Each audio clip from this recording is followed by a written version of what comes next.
I want to welcome everyone to tonight's meeting of Greenville City Council. Please rise for invocation by Councilmember Brazington, followed by the Pledge of Allegiance.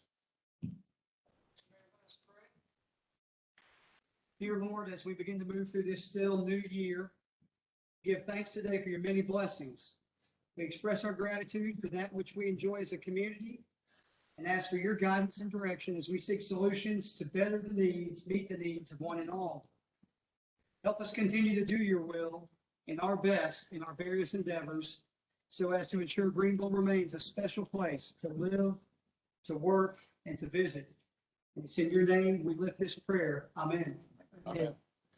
I pledge allegiance to the flag of the United States of America, to the republic which stands one nation under God, indivisible, with liberty and justice for all. Clerk will call the roll. Councilmember John DeWorkin. Here. Councilmember Lillian Fleming. Here. Councilmember Ken Gibson. Here. Councilmember Will Brazington. Councilmember Russell Stahl. Councilmember Dorothy Dow. Here. Mayor Knox White. Here.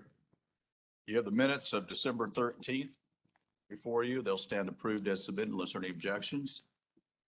Seeing none, they are so approved. Next on the agenda is election of Mayor Pro Tem and Vice Mayor Pro Tem. Oh, Camille, I'm sorry. Camille, I guess I'm taking my lines away from you. Sorry, you can say the same thing. No, sir, you're perfectly fine. Okay. Say it. Mr. Mayor, oh, 6A. you go, sorry. Mr. Mayor, bring forward a motion, to nominate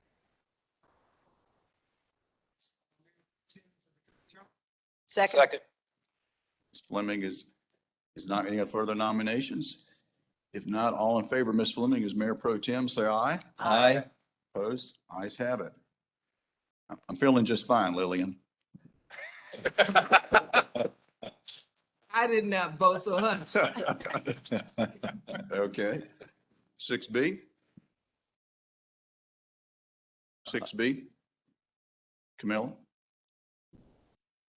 Yes, sir, that's the election of the Vice Mayor Pro Tem. We'll need a motion for that as well. Mr. Mayor, I bring forth the nomination of Councilor Dorothy Dow for the Vice Mayor Pro Tem position. Second. Councilman Dow, so nominating in the nominations. If not, all in favor of Ms. Dow for Vice Mayor Pro Tem, say aye. Aye. Opposed? Ayes have it. Congratulations to both of them. Thank you. We have a few folks who signed up to speak. I have two on an item 15B. We'll hold it for that point on the agenda. Ms. Susan Bell, who comes all the way from the heights of Altamont Road to speak to us. So feel free to take the microphone and you can remove your mask when you're speaking to us if you'd like.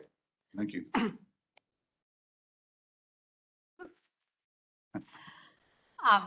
My name's Susan Bell, and I'm the co-president of the League of Women Voters of Greenville County. We're a nonpartisan organization that encourages informed and active participation in government, and I appreciate the opportunity to speak on the League's behalf. The League of Women Voters cares about redistricting because we recognize the importance of district lines as a factor in how much our votes actually matter. A vibrant democracy rests on the foundation of an engaged and empowered community of voters. As you draw district lines that will have a dramatic impact on Greenville's voters and the Greenville community for the next 10 years, the League of Women Voters asks that you put the interests of the voters first. I think that requires at least two things. First, the process of redrawing Greenville City Council lines should be as transparent and inclusive as possible. I hope that you'll do everything in your power to get the word out to your constituents and to the community as a whole that this important process is happening and to let people know how to participate in it. Second, your commitment to following the criteria established in the resolution you're considering today, like the requirement of one person, one vote, should be treated not as just technical requirements, but also as an animating spirit of the powers of our representative democracy.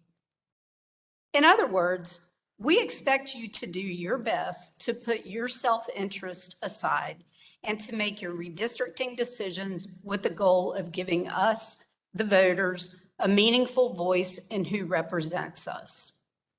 One important element of that here in Greenville County is representation for communities of color.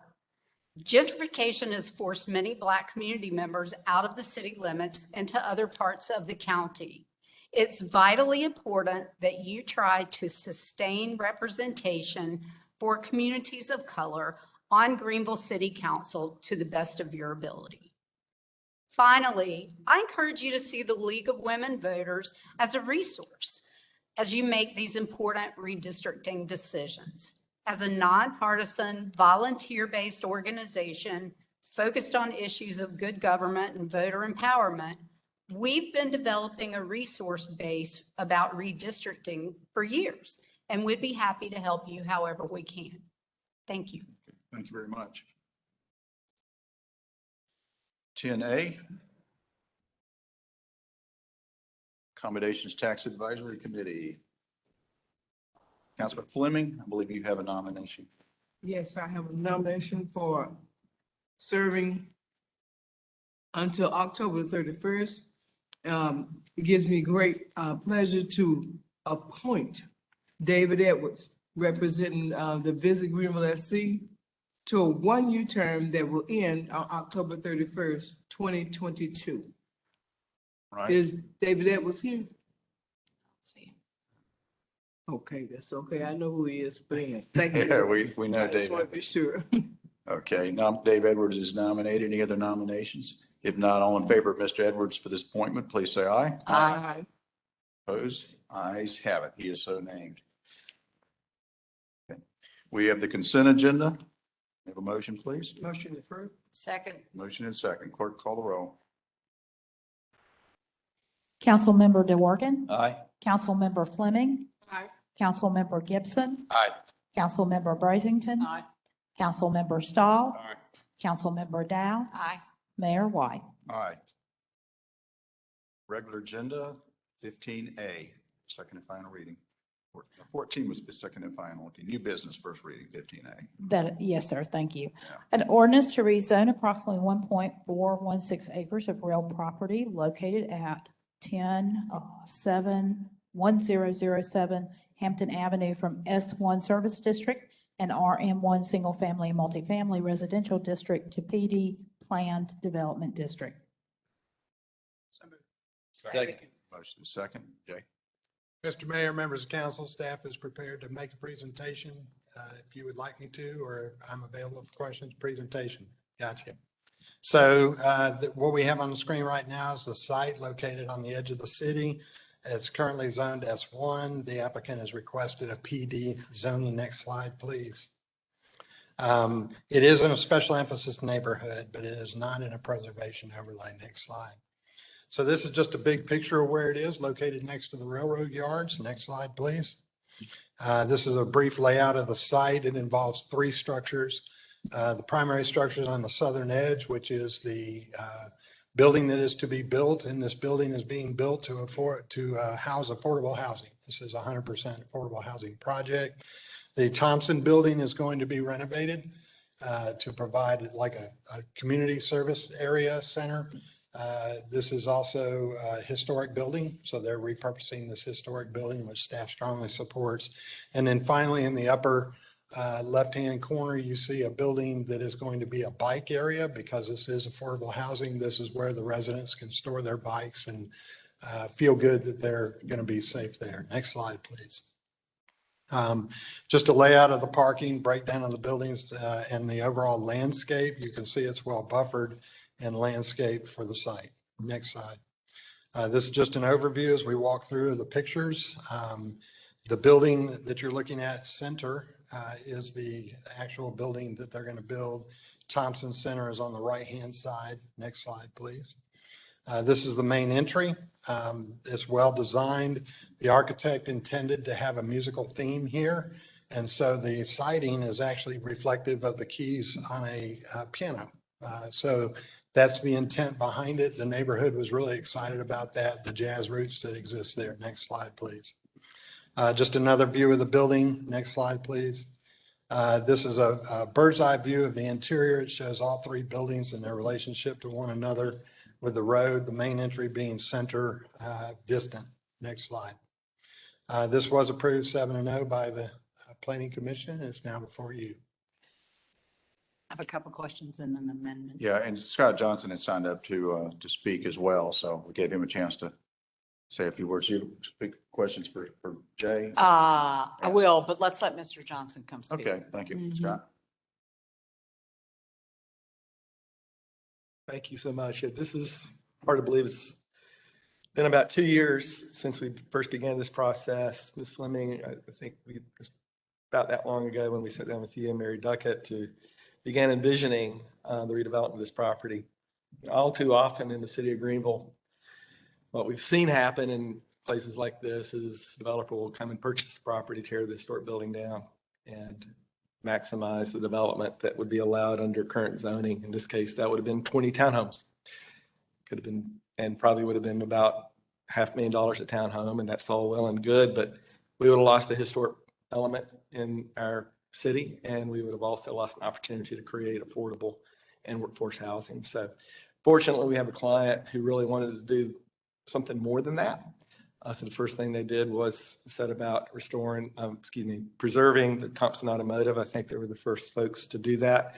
In the city of Greenville, there's a private nomination for a local historic designation. And then beyond that, have engaged the community, the housing fund, planning staff, and every stakeholder we can find, even neighboring stakeholders such as Hampton Pinckney neighborhood were engaged. I think we've had about 4 official meetings with the neighborhood and many other just informal meetings. Even since the Planning Commission approved this to come before council, we've continued that conversation and collaboration with the neighbors. We had a really productive meeting a few weeks ago. The balance of the detailing of the building, the color palette, the material palette for the buildings, they were very positive at the end of that meeting. We're going to continue that conversation with samples. If you approve this, this does go back before Planning Commission for one more public hearing for a final development plan. It's our intent to continue to engage the public as we've been doing the last 2 years going forward. And of course, they'll have that opportunity to speak again at the Planning Commission. We saw the rendering. Is that parking underneath the building? Yes, all the parking is either underneath the building or internal to the site. Yeah, the reason I asked that, it's come up several times in the past, people who were advised to perhaps do that, and they couldn't do it, this kind of thing, but it seems like a good thing to do in dense areas like this. It is. Good. Yeah, in fact, if you take the overall square footage of our building and the height and the setbacks, they're all matching current zoning. It's actually fewer square feet than had we done those 20 townhomes I just described for you. Yeah. But a key is to tuck that parking in and conceal it from the neighborhood if we want to preserve the character of the neighborhood. Yeah. Most, and you say something. No, go Excuse me. I love this project because of its use of the Bailey Bill, which this city has been successful with before. It's a creative solution to help us move this project forward. I also very much appreciate the uses that were specified for the Thompson, is it Thompson Building? Am I saying that right? Which include a grocery store, the theme of the last 3 months for me, at least, in terms of doing what we can to bring food to a community close by. There were some concerns from neighbors. I think we've had some good discussions, and I wanted to elaborate on a follow-up that we worked on with traffic in terms of some of the concerns were with that intersection at Hampton and Briggs. And in looking at the site and being there, it's dark. I mean, at 4:30 at night, I saw kids crossing the street from the Southern Side Community Center, and it is dark. To staff's credit, I asked them to take a look at lighting in that area along Hampton, any solutions we can do at that intersection to help improve it. And they've done a great job of assessing the lighting along Hampton. working with Jonathan Jeffcoat and Duke Energy in terms of things we owe on that area of the street in terms of improved lighting. So I'm excited about that to come. I do have an amendment to offer for this at the end, but I'll wait till Councilmember Fleming gives her remarks. Yes, only thing I wanted to say is for those of you who may not be familiar with this area, the Thompson Building has been a problem for the community for years because it was an old garage, had trucks even on the sidewalk, you couldn't pass by it. And people just assumed because it had all these raggedy cars that it was a dumping area. And people would just come through and just start dumping all around the community, which was not fair to them. So this process, with what Scott and the developer are going to be doing, will change the whole image of the area. And the building itself is basically, it is a historical building. Once they start looking at it, it has some historical value to it. So that's why they're moving in the direction they're doing and having it to look totally different. How many meetings? Now, Scott said there's about 4 meetings, but Scott, I think it's been a little bit more than 4, but anyway. We've had a few way more than 4 Or times. maybe I went to more meetings than I should have, but anyway, for the neighborhood, and we thought that even with his design, trust me, our neighborhood speaks out. They told him what colors to take out and which ones to leave in. And so he went back and did it, and then they said, oh, this is great. And it's so close to the railroad, which has been a problem. And it has been a high crime area. So putting in some affordable housing to upgrade the apartments that's needed for the area is going to do a lot. And I thank the city of Greenville, because we're going to be looking at doing some of the water and piping on Cook Street, which is going to add to this area. Anyway. Mr. Mayor, I just have a quick comment. I'm excited to see this project come forth. I feel like I have a very close relationship with this project as well. The developer, Stephen Cohen, is here. Stephen, raise your hand over there. And I have heard about this project for 2 years, Scott as well. Stephen walks his dog past my house twice a day. So I've gotten every intimate detail about it. I'm excited to see it here. And Stephen's about as nice a guy as you get. So I'm excited for you. Okay. Okay. So I'm going to offer an amendment with regard to timing on the project. And I did speak with Mr. Cohen pre-holiday. It's good to put a face with the name. And having a local developer such as yourself, that means a lot. That means a lot to all of us. We very much appreciated it. So in our conversation, I explained, excuse me, this issue of when we approve PDs, we like to see them move forward. We know the next step is final development plans, and they do have to go to the PCJ, I assume, final development plans to the PC. It's this issue of what is within our toolkit when PDs are approved. We don't want them sitting with no progress on them ad infinitum or for a very prolonged period of time. And for that, I offer this amendment to kind of hold us accountable, the developer accountable, staff accountable for moving forward, PC accountable, and then just to keep the project moving along because we're so excited about it. So I move to amend the ordinance in order to provide the PD is approved with the additional condition that a final development plan for the initial phase of the project as determined by the developer must be submitted for approval within 3 years of the effective date of this ordinance. And if the final development plan for the initial phase of the project has not been submitted within that period, and City Council determines following notice and a hearing that the landowner has failed to meet the terms of the conditional approval, then the administrator shall initiate zoning of the property to an appropriate zoning classification in conformity with the comprehensive plan. I have full confidence in you, Mr. Cohen. We've talked about this, and I really thank you for your investment in Greenville. That is the amendment. Second. Thank you. Okay. Motion second on that amendment. Any further discussion on that? All in favor, say aye. Aye. Opposed? Ayes have it. So amendment passes. Item 15A, we've already had the motion in a second, of course. We had that earlier. So we'll proceed with the vote as amended. As amended, Councilmember DeWorke, Aye. Councilmember Fleming, Aye. Councilmember Gibson, Aye. Councilmember Brazington, Councilmember Stahl, Aye. Councilmember Dow, Aye. Mayor White. Aye. Okay, thank you. It is a great site for us to see a development like this, so thank you, Stephen, for sticking with it so long.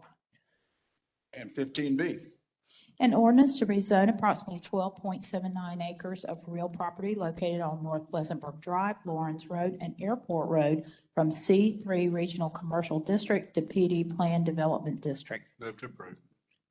Second. There a motion and a second? Jay? Staff brings forward another plan development for your consideration. This is, as stated, located on Lawrence Road. It does have affordable housing associated with this as well, although it's not 100%. Next slide, please. It is not in a special emphasis neighborhood, nor is it in a preservation overlay. Next slide. So the general layout is multi-buildings built around. The Swamp Rabbit Trail is on the upper side of this slide, just to give you orientation. That will be a draw. The residential building is on the upper side of this slide, as well as on the east side of this slide. The yellow in the center is a parking deck with mixed use integrated into the parking deck to activate. And then 2 office buildings on the southern side. Next slide, please. This is a storyboard, if you will, of the intent of this plan development. This plan development does have a requirement to bring a final development plan forward. So these will solidify as they move forward. This is a zoning request tonight. Next slide, please.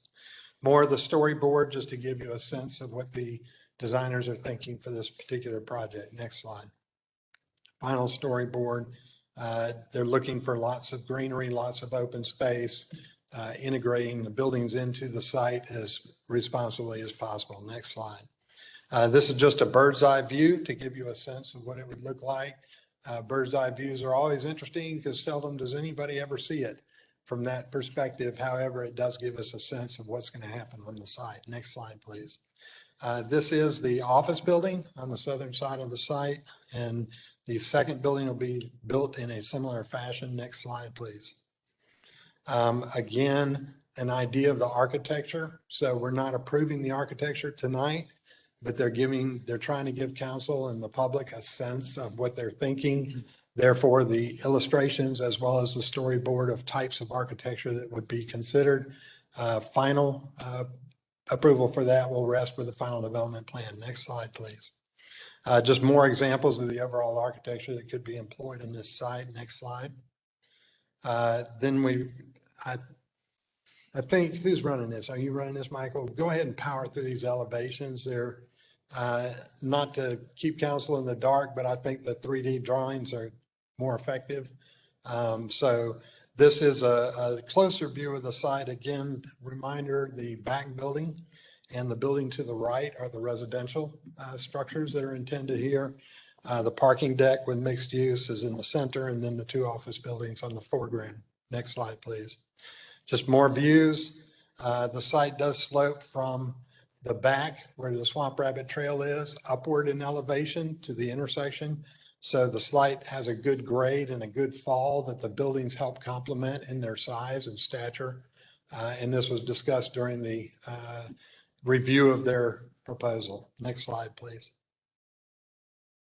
Again, I think we can power through these elevations. Their elevations are another, there you go. This is the parking deck, just a view that would front the street and then behind. Next slide, please.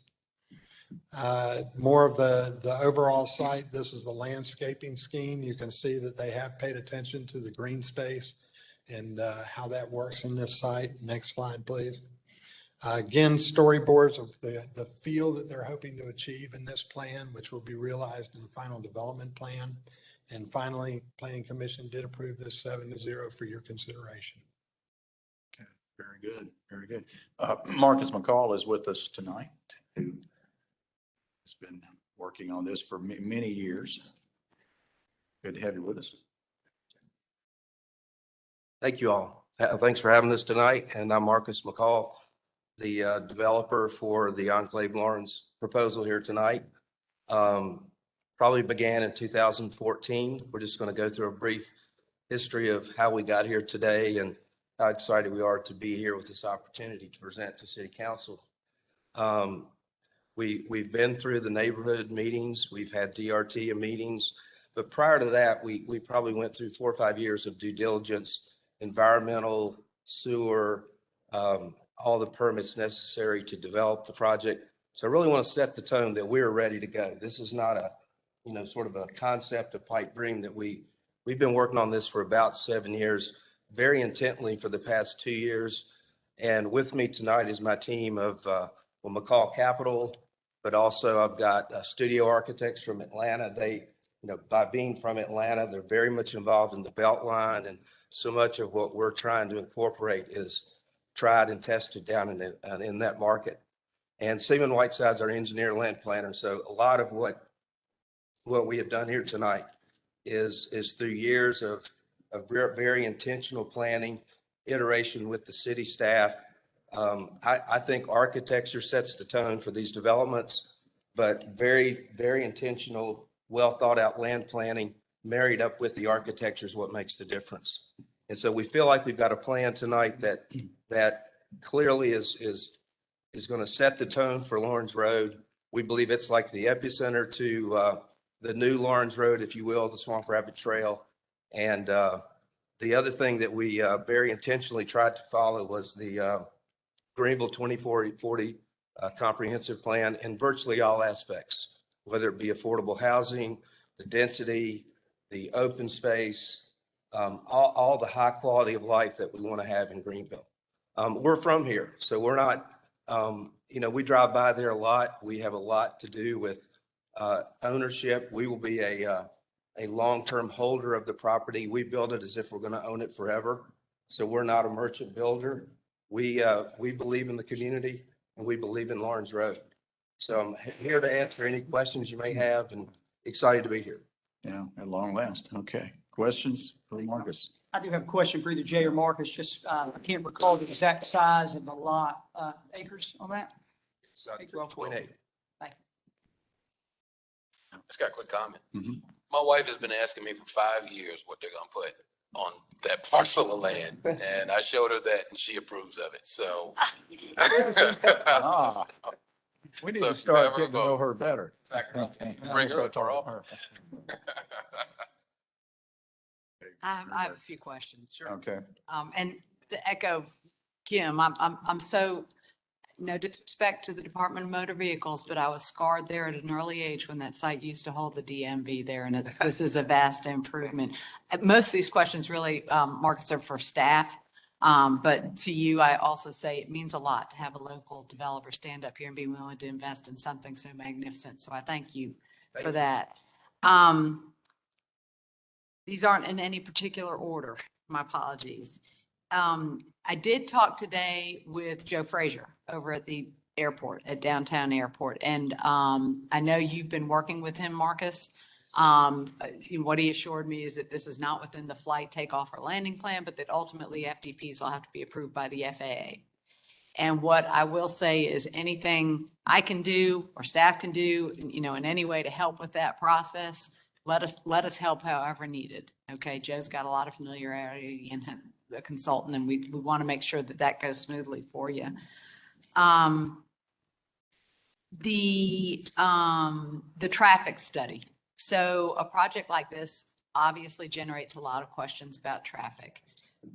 This is a project where the intersections right there are actually doing pretty good. We have A's and B's in terms of level of service. And there was a lot of discussion that in the packet.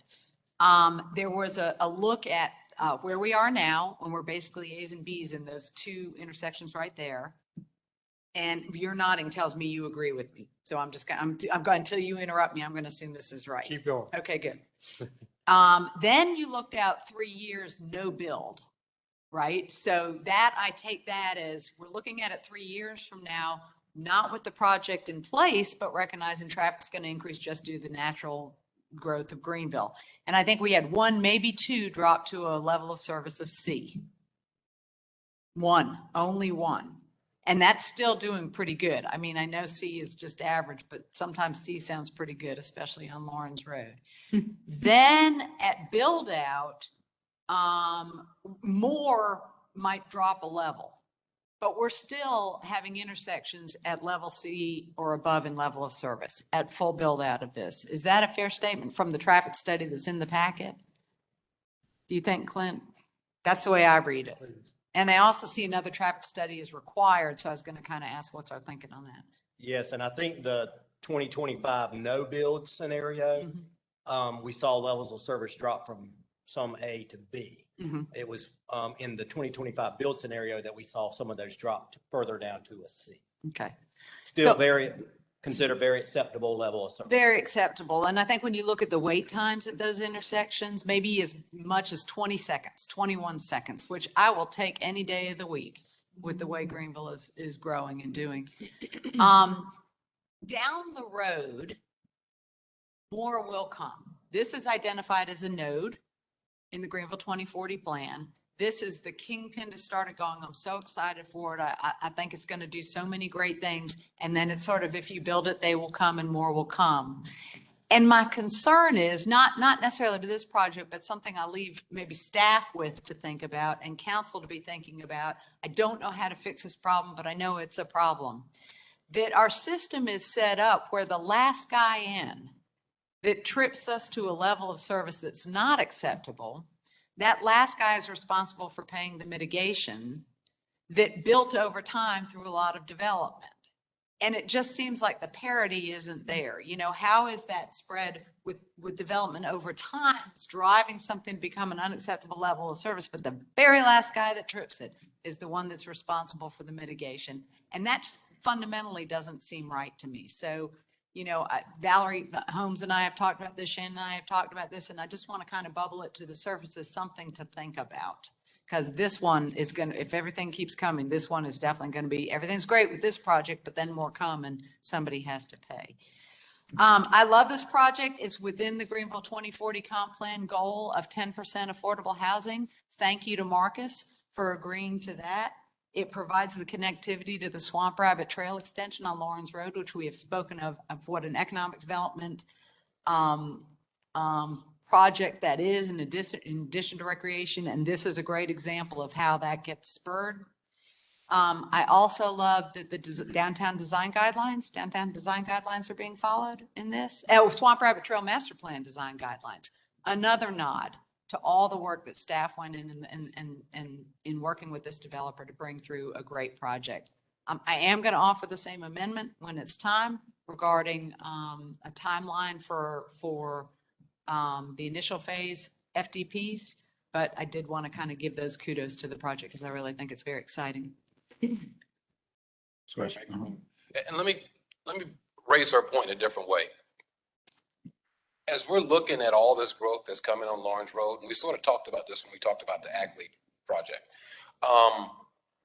we really need to be thinking about what improvements we're going to need to make along these roads so that we can accommodate all this traffic that's coming. Okay, and not just wait until, you know, a project is done and then say, okay, this is where we are.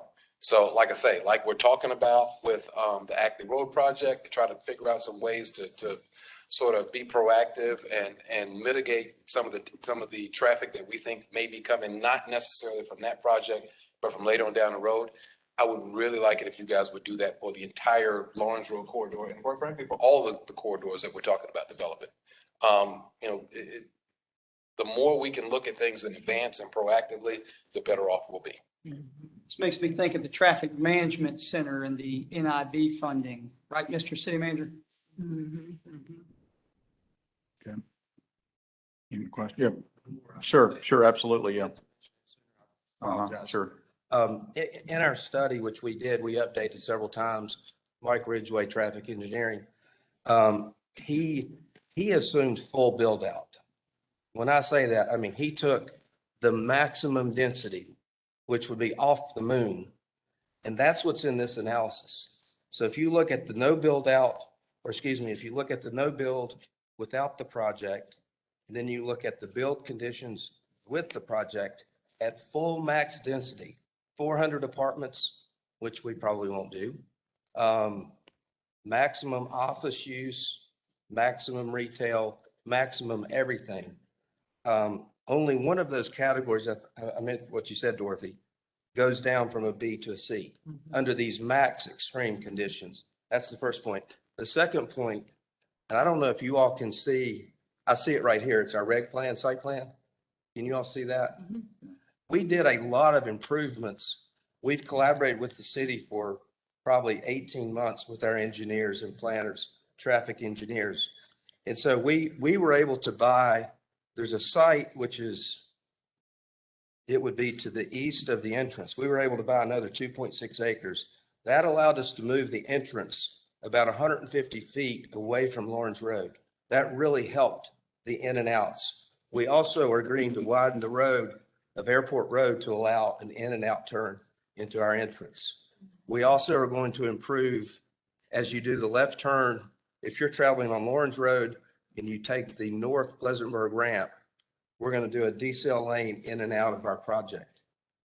The other big thing the city wanted, and we agreed, was a traffic circle to sort of slow down the traffic flowing through the property.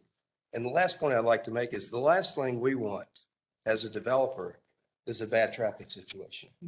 And so what is this an ideal design with Lawrence Road? It's not. But we believe what we're going to leave it with is better than when we took it over. And so that, I hope that answers some of your questions. You know, you bring up a point that I didn't ask, Marcus. Maybe this one is for Clint. That overpass, Clint, so it's not a bridge, it's the overpass over Pleasantburg. It's the Lawrence Road overpass over Pleasantburg that's not exactly appealing to the eye. Any talk about any work on that? This is a state-owned road, so I realize this isn't in our purview, but I just wonder if any, improvements you've heard talk of to that overpass.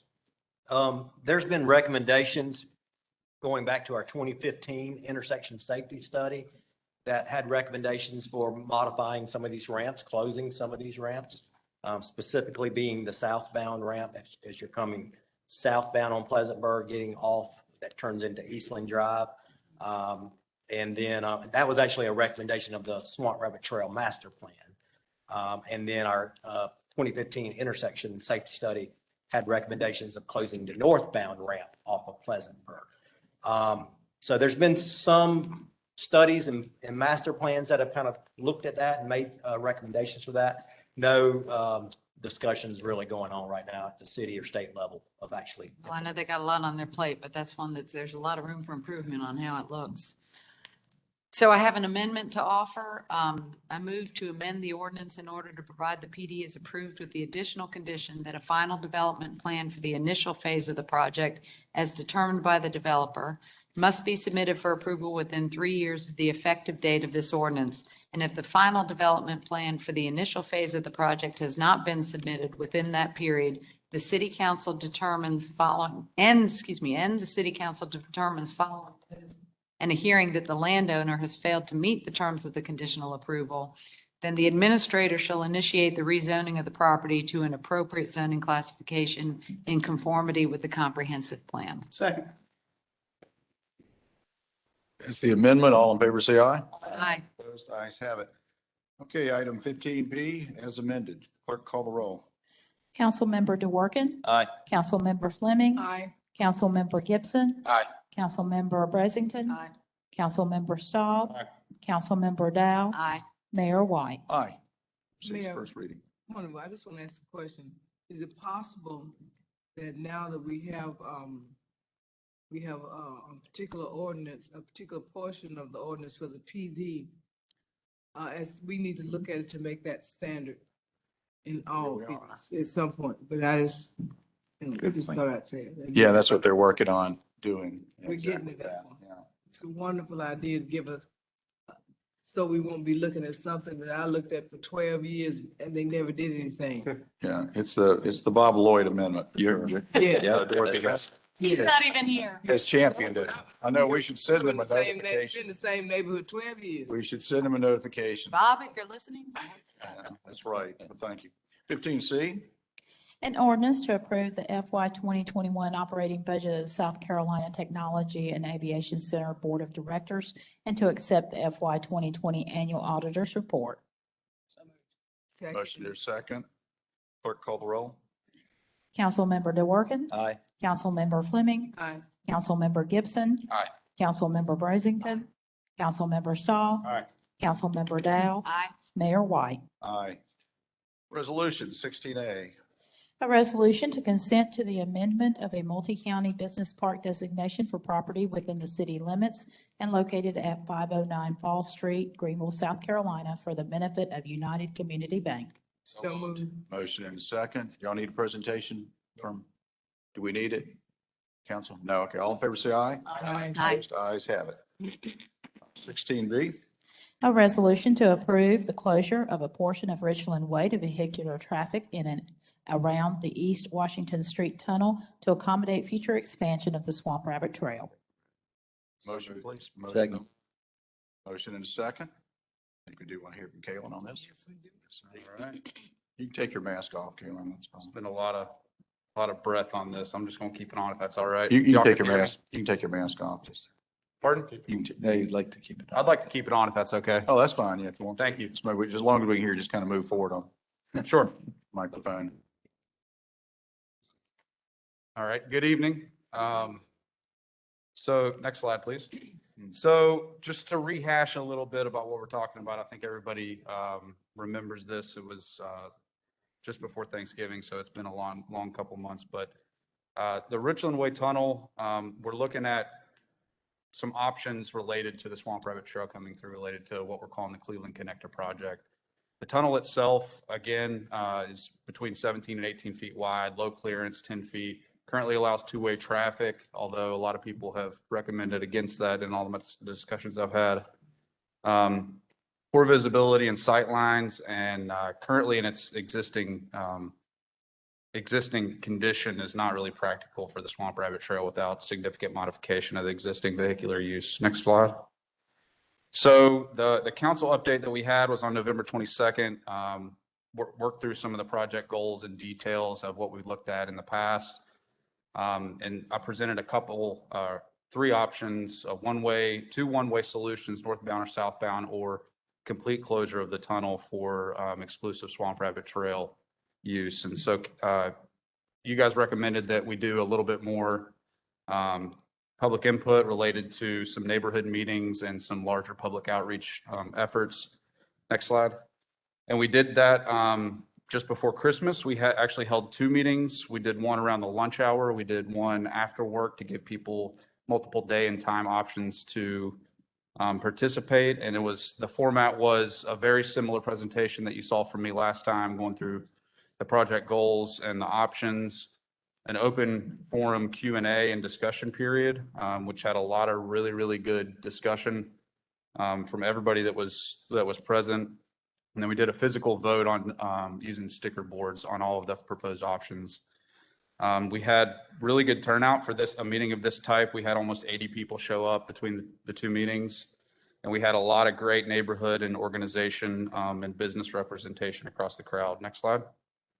So the summary of the meetings, we had really great neighborhood turnout. All of the adjacent neighborhoods, Cleveland Forest, Nicholtown, the Eball and Traxler Streets and the Predator neighborhood were all represented among many others. And we had a lot of organizations and even adjacent businesses, most notably the building that's owned by Croft Architecture, the run-in building that everybody's familiar with right adjacent to the tunnel, was present. And I will say that I did talk in detail with all of the property owners that are on Richland Way, and everybody that was partook in those discussions were supportive of the closure as well. But you can see the votes there. Option A, just to rehash, one-way northbound would be from the park to Lawrence Road, got one vote. The opposite direction got one vote, and then total closure got a total of 71 votes of support. So we also, in the interim, had some discussions with the fire department, EMS, the police department, and again, DOT, which we had previously talked to DOT, all of which are supportive of closure as well. And just wanted to redisplay the project vision, but wanted to offer that feedback from the public input that we had last month. Good. All right, questions from council? Good process, though. We appreciate it. Will? I've got a question and then a comment. Question, I guess, for Kalen. So, obviously, council's going to presumably modify something here, right? 3 options, and all of them leave the tunnel changed. Is it known at this point, looking ahead at 2022, at what point said change will take effect in the tunnel? I would imagine it'd be in the next 12 months. Our goal is to match the timeline of the bridge and the overall extension project. Yeah, all right. I hear that. Can you narrow it any more than over the course of the next year? My question was, when over the next year would it potentially be closed? And I heard you respond by saying sometime in the next 12 months. So I don't have an exact date. It's going to depend on when the final engineering drawings, I would That's no imagine. problem. I mean, my intent was to advocate for the latest possible closing without in any way slowing down the planning or the work of the connection. So that suits. The other thing I would want to say, while we've got an opportunity to discuss this on the public record, to our Public Works Director, Clint, as well as to the city manager, I understand that our traffic engineering team in recent years has helped facilitate a vicinity traffic study that, among other things, contemplated the what-ifs of a tunnel modification to include the closure. And that same study also carries with it prescriptive measures, right? Like if this, then this is the anticipated traffic impact, and the study warrants certain solutions. So I just want to make sure that at least a member of council could stress the interest in, concurrent with council's action, going ahead and preparing for the warranted solutions via that traffic study, particularly the juncture of Washington Street, and I say Cleavervine, or Clevervine as well, whoever's right. But that area runs some risk, say the neighbors, as well as the traffic study, of being backed up at peak hours if there's modification of this tunnel. I just want to be sure we're prepared at the time of closure to implement whatever warranted solutions are there. Would that be a fair request? Certainly fair request, and it is warranted for a left turn signal there, and we've discussed that with SCDOT already, and they're supportive of it, so we'll be teed up and ready to That's go. fantastic. Thank you. And I would buttress that request. And also, just a quick question. When are we looking at having this project vision actually in place? So the larger extent of what you see in this rendering, everything from the center to the right is part of a larger Cleveland Park master plan. I'm aware. So I couldn't speak to that. And I know that there's some questions regarding that master plan adoption, but the full left part I would anticipate would be completed with this project. So is there an intent to bust another hole? I mean, I'm trying to run this way routinely. I'm trying to figure out where that left-hand hole is. Oh, That's the existing Richland Way Tunnel. The left, Square ones, Rich. it's just, That's the one we're closing. the one that has the Cleveland Park entry sign there, that would be the existing vehicular tunnel that would be, oh, okay, you just kind of. Oh, we're coming from the other way. Okay. yeah, we're looking towards Yeah, the park thank you. right now. My next question was going to be, are you going to dredge a second Reedy River? That's the existing creek tunnel. This really is a step forward from the vantage point that we see today, right? Correct. Clint, do we have any plans on addressing the traffic? So if you're cutting through the park and you want to get to Washington, you're going to make a left onto Clevervine, and you've got to wait for someone gracious to let you in there. Now, because that two-way is taken out, because the Richland Way Tunnel's closed, it's even more stacking up. Is there a plan there for a intersection improvement? Not right now. Movement was looked at with the 2019 study. There's some slight impact to it, but it's not significant. There are times where the traffic on Cleavervine backs up where somebody has to let you in if you're coming off of Lakehurst. It's not an ideal intersection by any means. It's so close to the Washington and Cleavervine intersection, so doesn't have proper separation. But it's something we can monitor and we can look at as we go. And if it becomes a problem, we'll see what we can do to address it. Okay, thanks. Any other questions? But we're very impressed by the process. We appreciate, the effort y'all made. All in favor, say aye. Aye. Opposed, ayes have it. 16D. No, C. C, C. a resolution to request the removal of an approximately 0.57 mile section of Mayberry Street from the state highway system. Okay. So moved. Second. Motion and second. Okay, all in favor, say aye. Aye. Same. 16D.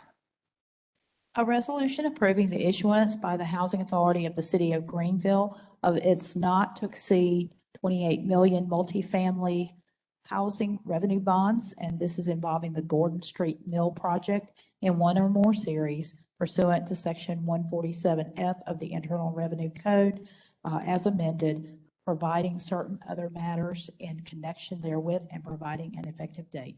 So moved. Second. Motion and second. All in favor, say aye. Aye. Opposed, ayes have it. 16E. A resolution approving the issuance of the Housing Authority of the City of Greenville of its not to exceed 35 million multifamily housing revenue bonds involving the Waters at Augusta project in one or more series pursuant to Section 147F of the Internal Revenue Code. So moved. Second. Motion and a second. All in favor, say aye. Aye. Opposed, ayes have it. 16F. A resolution to approve the amended bylaws of the Housing Authority of the City of Greenville, South Carolina. So moved. Second. Motion second. All in favor, say aye. Aye. Opposed, ayes have it. Thank you both. Thank you, both. Very, Good job. That was Good impressive. work, good work. very persuasive argument. I always tell you, take it while you have it, though. Don't hang around to hear more.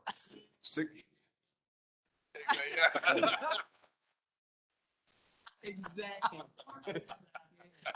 Yeah, how many steps did you take? You know.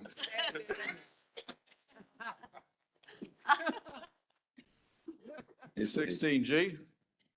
A resolution to authorize the actions necessary and appropriate to provide for new district boundaries for the district seats on city council and to require the development of a redistricting plan which complies with applicable law. So moved. Second. Motion second, resolution. All in favor, say aye. Aye. Opposed, ayes have it. Same thing for you, Mike, same thing. And one Good of the job. things I would like to say that the people who are supporting redistricting and working with them, the League of Women Voters, we thank them for coming. But they partnered with the Legal Defense Fund for the NAACP, Appleseed for Justice. Also the South Carolina Progressive Network. They sent a notification to the municipal association and the county association, as well as the Congress, about redistricting the cycle. It is on the website, and I printed it out just to be sure. And they wanted to make sure that one of the things that we do as a body, as a public body, there's certain questions that we ask that we need to make sure about transparency and giving every opportunity, not only visually, but in writing, any type of public hearing, and make sure that we do everything in our power to make it easier for people to attend our hearings. And I say that because it has been very difficult for the League of Women Voters and the NAACP to keep up with the county, because they will cancel the meetings at 12 that were supposed to be at 6. And I just want us to realize, and I know we are as a council, I just want to say this publicly, that we need to understand this, we are accountable to our taxpayers, and we already have the right mind set anyway. So I just hope that we continue to make sure that we let everybody who wants to come and everybody who has some input, whether they understand fully redistricting or not, we make sure that we don't try to have a meeting and then cancel it at the last minute, or we try to tell people, oh, by the way, we're gonna have one tomorrow. I'm just saying, like we've been doing, I just want us to make sure that we continue to be transparent, because the more input we have, the better we'll be able to do. And we appreciate you, Susan, for coming and expressing that information. But the Municipal Association information, addresses simply cities. I made a copy of it, and they have just ways that we can do to make it easier for the community. And thank y'all so much. And since we have time, might as well. Yeah, I'll put in a shameless plug for the leadership of the League of Women Voters. That's kind of where I cut my teeth Yes, early on. yes. I can't say enough about Susan's capabilities, and Lawson Wetley is the Yes. co-president. She could not be here tonight. They have been studying and working on redistricting practices. Lawson is a attorney herself, and their assistance is there for us as needed, and I encourage the council to use them because Yes. they're very, very helpful. And most of them over at the county tonight. Because they called a meeting, special call meeting, bless their heart. But anyway. Thank y'all so much. You got a copy of that municipal association report, Lillian? Yes, I do. Just And make I- sure we all get a copy. I'd like to. Yeah, like to see that. I'll We had give that it to years past. Camille and she'll send it to us. It's a very, very simple reading, excellent stuff to talk about and the questions that we're supposed to work with. Yeah. Yes, I'll give those to her. They do a good job with it. 17A, staff report, Mr. Manager, what you want to? Oh, Merle.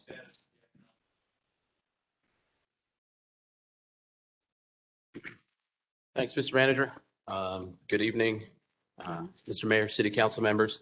Thank you for this opportunity to update you on our Economic Development Strategic Action Plan. Residence is a leading advisor in, do we have the slide presentation, Michael? We created slides based on the piece that was given, sir. Residence is a leading advisor in economic development, real estate, and tourism. They have experience in supporting entities in over 50 provinces and states and over 70 countries. Residence also provides a global benchmark measuring performance for best cities, which is covered by 1,500 global media outlets. Residence has identified Greenville as number 73 overall for their 2021 America's Best Cities.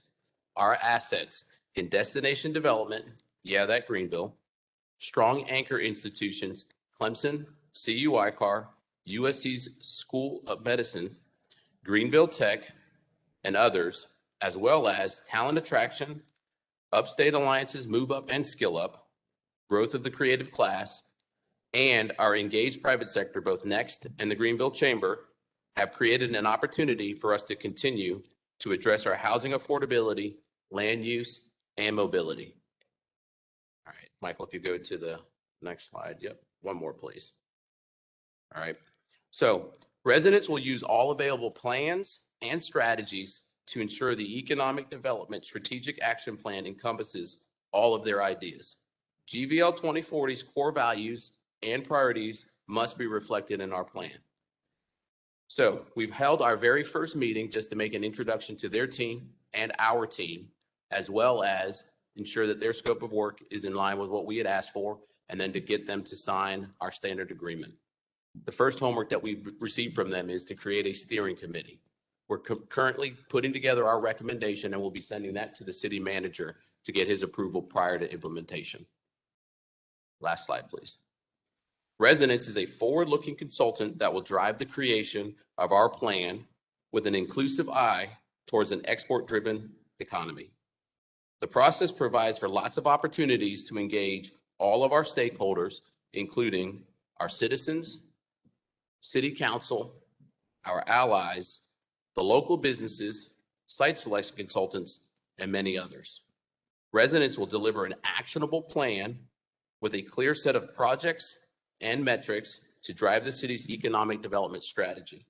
We've also included an opportunity for the consultants to return in 1 year to give us an assessment of the strategy and the outcomes that we have driven. I'm open to any questions right now.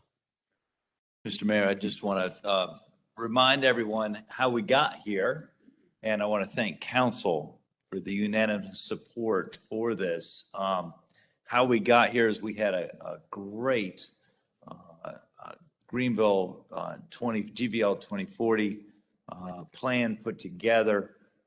It was outstanding. We all were unanimous in that support, but we also realized that there was something that was glaringly missing from that report. And it's one of the backbones of this community in its lifetime, and that is economic development.